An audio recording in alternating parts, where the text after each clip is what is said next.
बिस्मिल्लाहिर्रहमानिर्रहीम, अस्सलाम वालेकुम। एक वीडियो पिछले दिनों वायरल हुई जी चाइना की कि एक अमीर ज़्यादा जो है ना वो पेट्रोल पंप पर आता है पेट्रोल डलवाने के लिए। पेट्रोल जो है ना वो डलवाने के बाद वो अमीर ज़्यादा क्या करता है कि पैसे खातून के हाथ में देने की बजाय जो है ना वो ज़मीन पर फेंक कर चला जाता है। और उस वीडियो में दिखाया गया कि खातून जो है ना वो पैसे उठाती है और रोते हुए भी उसको दिखाया गया। तो फैसल महमूद साहब मेरे दोस्त हैं, बड़े अच्छे दोस्त हैं, ब्यूरो चीफ़ हैं JNN के। तो बात करते हैं कि जी फैसल साहब बताएं, आपने वीडियो वो देखी होगी, इस बारे में आप क्या कहते हैं? बिस्मिल्लाहिर्रहमानिर्रहीम। सुबहानी साहब, आप इस तरह के जो इश्यूज़ हैं वो उठाते हैं। खैर, ये तो चाइना की एक वीडियो है जो आपकी नज़र से गुज़री और आपने कहा जी इसे पाकिस्तान के हालात के तनाज़र में किस तरह आप देखते हैं। भाई, वो मेरा ख्याल है कि वो कौम तो आपको पता है जिस तरह उसने तरक्की की है, बड़ी ज़बरदस्त उसके मामलात हैं, उससे हम अपना तो खैर मुवाजना नहीं कर सकते अखलाकी तौर पे, समाजी तौर पे और मामलात में भी।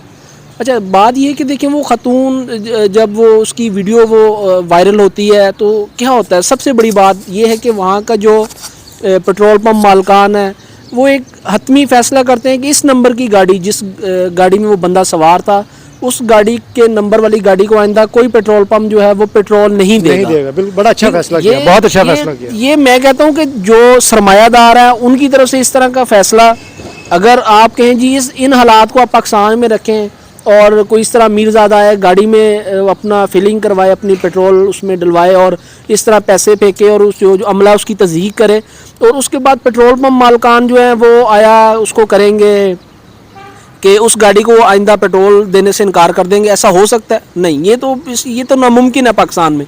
बल्कि अगर इस पे अगर पहले तो है, अगर यहाँ पे कमेटी बन जानी थी हुकूमती सतह पे, फौरी मिनट से पहले कमेटी बन जानी थी और वो कमेटी ऐसी होनी थी, वो जैसे वो गरीब मोहल्लों में कमेटियाँ नहीं निकलती, अक्सर बंदों की कमेटी निकलती ही नहीं, गरीब की निकलती नहीं। हाँ, वो वाली कमेटी होनी थी, निकलती नहीं थी। और दूसरा ये होना था उसके बाद कि माफ़ी तलाफ़ी पे बात आ जानी थी। और जो माफिया है यहाँ पे, वो जो किसी भी शोबे के माफियाज हैं, उन्होंने इतना दबाव डलवाना था कि वो जो जिसकी तज़हीक हुई है उसने बिल आखिर उनको माफ़ कर देना था।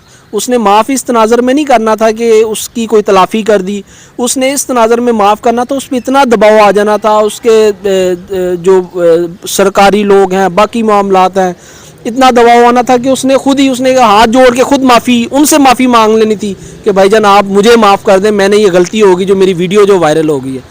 तो जो चीन है, चीन का तो देखें, उसने अगर हम और भी एक और चीज़ देखें, उसने एक दहाई में जो मैंने पढ़ा, एक दहाई में 8 करोड़ लोगों को खत्ते गुर्बत से जो ऊपर आए हैं। ये फैसल साहब आपने जो बातें की है ना,